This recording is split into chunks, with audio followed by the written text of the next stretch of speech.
পোশাক পায়খানায় সুন্দর করে পরিশুদ্ধ হবে। যেই জায়গায় নাপাকি লাগবে, নাপাকি লাগতেই পারে, যেই সময় কোনো নাপাকির কাজ করবে বা নিজেদের ব্যক্তিগত কিছু কাজ করবে, সে সময় অন্য একটা কাপড় পরে তারপরে কাজগুলি করবেন। সেই কাপড়টা চেঞ্জ করে আপনার যেই সকল জায়গায় নাপাকি লেগেছে সেই জায়গাগুলি সুন্দর করে আগে ধুবেন, পরিষ্কার করবেন।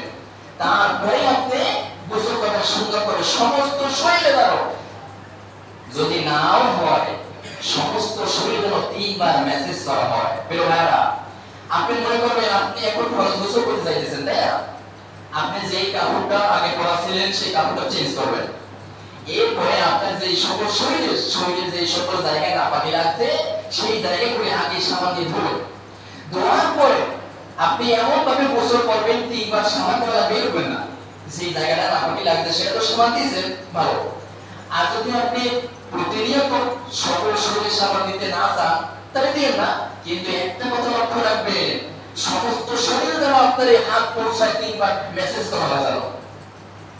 আগে গর্বার সাথে কুলি করবেন, নাক ভালো করে ধুবেন, তারপর সুন্দর করে শরীরকে ধুবেন।